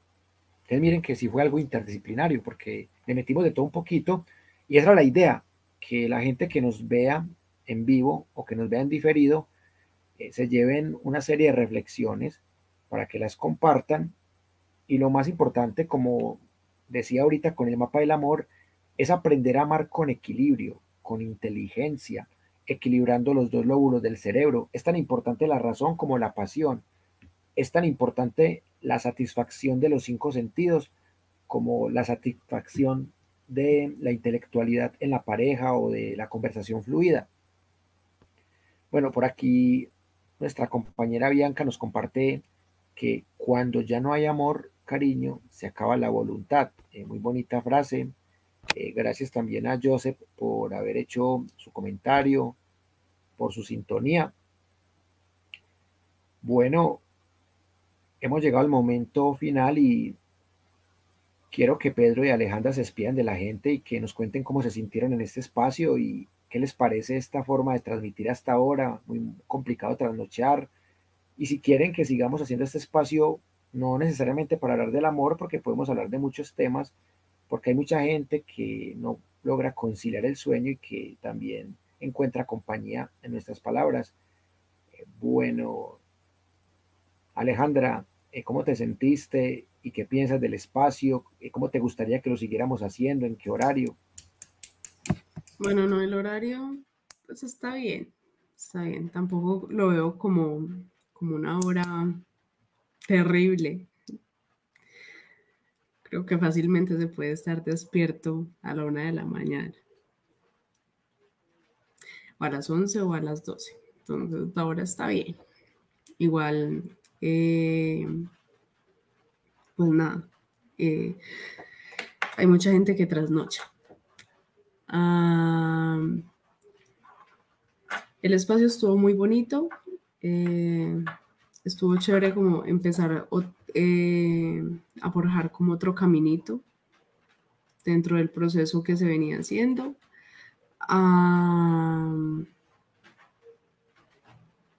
Y efectivamente, sí, no siempre se tiene que hablar del amor, aunque como ya te había hablado, pues la propuesta yo creo que es esa, hablar en este espacio como de estas cosas que nos conciernen afectivamente, ¿cierto? No tiene que ser amor, efectivamente. Hay un gran espectro de emociones y de acciones en el ser humano que se pueden tratar por este espacio. Entonces es un espacio muy bonito, es un espacio que creo que hay que aprovechar bastante. Y bueno, le mando un abrazo a todos los que nos están viendo, a los que nos van a ver. Y bueno, me despido. Le doy la palabra a Pedro para que se despida y culminemos. Bueno, la verdad es que a mí el espacio me parece muy interesante. Bueno, sobre todo porque creo que sí, no hay muchas personas en mi campo o área de conocimiento que es ingeniería, de pronto se interesan por, cierto, por las ciencias sociales, humanas, económicas. o viceversa. Personas de allá, de pronto migrando a otros campos. Personalmente, pues desde que tengo uso de razón, me llama la atención. O sea, como explorar cuestiones que no forman parte de pronto de mi cotidianidad. Pues uno cuando está dedicado a un pregrado, de las 24 horas, dedicas mucho tiempo a las actividades que tienen que ver con el área de conocimiento en la que te estás formando. Pero también me gusta sacar tiempo para leer o escuchar a personas que son expertas en otras áreas, y uno se da cuenta que se enriquece como ser humano, como profesional. Entonces, Aleja estudia licenciatura en filosofía. Bueno, me imagino que Wilmer y Lucas también están en el área de las humanidades, ciencias sociales. Entonces es interesante porque la diversidad, pues a mí me llama la atención compartir con personas que de pronto estudian economía, filosofía, derecho, comunicación social, para ver, ¿cierto? Entender cómo desde esa óptica, cómo ven el mundo, cómo ven, sí, las circunstancias, lo que nos rodean. Y es interesante porque todo eso termina nutriéndote y terminas interactuando de esta manera. Yo le dije a Aleja, sí, dale, yo puedo participar. Y ha sido muy interesante porque a pesar que no es mi área, digamos, de dominio en la universidad, me doy cuenta que está bien como buscar o leer, escuchar, ver autores que se salen, pues, de pronto del área de conocimiento de uno. Y lo seguiré haciendo. O sea, ahora con esta oportunidad me doy cuenta que hay que seguir haciéndolo para tener más argumentos, más bases, que te permitan soportar tu posición o tu postura. Entonces yo estoy feliz, ya se lo dije a Aleja por interno que me encantó el espacio, y espero que pues todos los que están todavía acompañándonos o que nos van a ver, que también lo disfruten. Ha sido excelente. Pedro, qué bueno que hiciste ese comentario, porque yo he trabajado toda mi vida docente universitaria con estudiantes de ingeniería de sistemas. Yo les doy cursos humanísticos que son electivos, pero que tienen 4 créditos, entonces tienen esa validez. Y con esta población hemos trabajado pensamiento crítico y nuevas tecnologías, pensar la historia, argumentación, todo lo que llaman las habilidades sociales de la ingeniería. Y es muy bueno que alguien como usted, que está en el área de la ingeniería, se interese por estos temas, porque igual usted acá no vino a hablar como ingeniero, sino que vino a hablar como un ser humano que se ha enamorado, que se ha desenamorado, tiene unas experiencias que seguramente nos va a ir contando cuando regrese. Y claro, cada persona tiene mucho por compartir, porque una de las filosofías que tenemos en la Universidad Nómada es desprendernos un poco del academicismo, de no, es que el filósofo solamente habla de filosofía, el ingeniero solamente habla de ingeniería, el historiador solamente habla de historia. Por eso pusimos la velada como tertulia interdisciplinaria, y en ese medio de la interdisciplinariedad también entra la matemática, la física, la química, la ingeniería, la biología, la antropología, porque se me olvidaba que Helen Fisher es inicialmente formada en antropología. Entonces miren que tuvimos una antropóloga, tuvimos gente de la filosofía, usted de la ingeniería, yo soy de la lingüística, de la historia. Entonces sí hemos logrado una mirada interdisciplinaria, y por eso me encanta cómo se han dado las cosas. Y respondiendo también a lo que comenta Alejandra, me encanta que le haya gustado el horario, porque es una forma también de satisfacer nuestro público en otros países.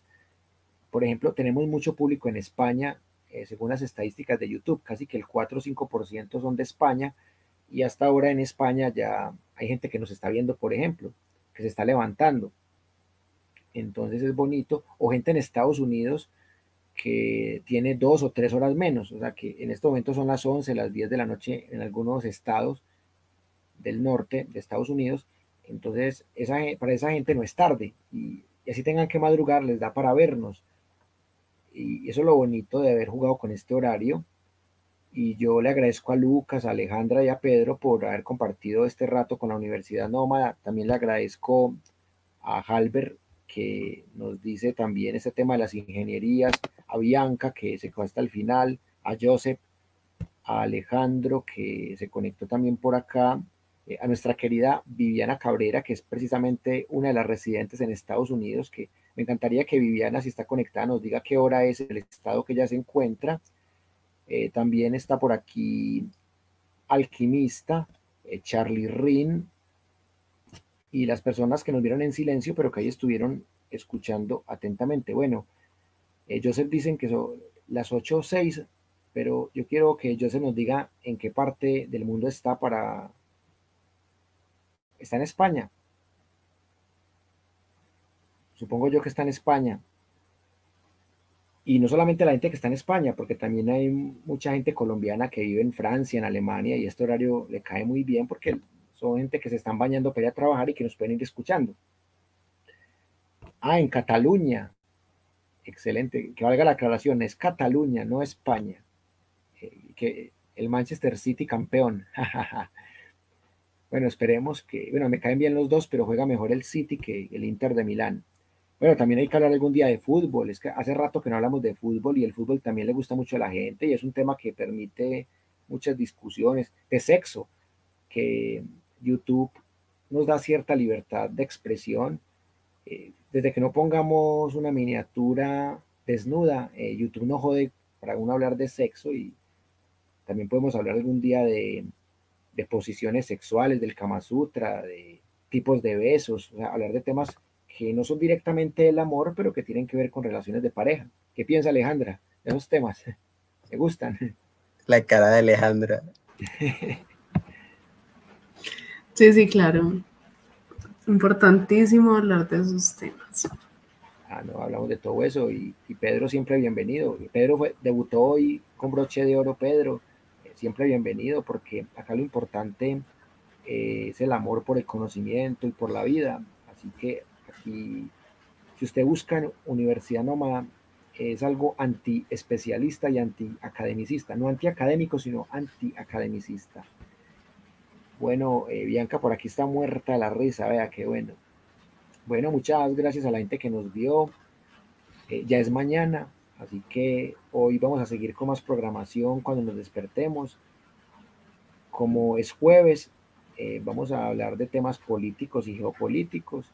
El viernes de pensamiento crítico, los sábados de argumentación. Bueno, de pronto el domingo hablamos alguna cosita de fútbol, que hace rato que no hablamos de fútbol. Los lunes de historia, los martes de poesía y los miércoles de amor, sexo y rock and roll. No, mentira. De lo que ustedes quieran, de amor y lo que ustedes quieran. Muchas gracias por haber compartido y como siempre decimos acá, seguiremos en la lucha desde la Universidad Nómada para construir una sociedad más democrática en lo político, más incluyente en lo social, más equitativa en lo económico y más sostenible en lo ambiental. Tenemos más de 1500 videos para que los miren en nuestra lista de reproducción y tenemos varios canales como Wilmer Alberto Zuleta López y también nos pueden encontrar en Facebook con Wilmer Alberto Zuleta López o con Universidad Nómada, educación superior gratuita y sobre todo interdisciplinaria. Listo, Joseph, Bianca, muchas gracias por quedarse hasta el final. Es increíble que hasta ahora todavía haya gente, pero bueno, hay gente que está en lugares en donde la hora ayuda. Y bueno, yo pensé que íbamos a llegar a 0 conectados, pero nunca estuvimos hablando solos y eso es bonito. Un abrazo muy grande para toda la gente, para Alejandra, para Lucas, para Pedro y para la gente que nos va a ver en diferido y para la gente que nos vio. Y como siempre les digo, que sueñen con pesadillas nómadas. Hasta pronto. Bye.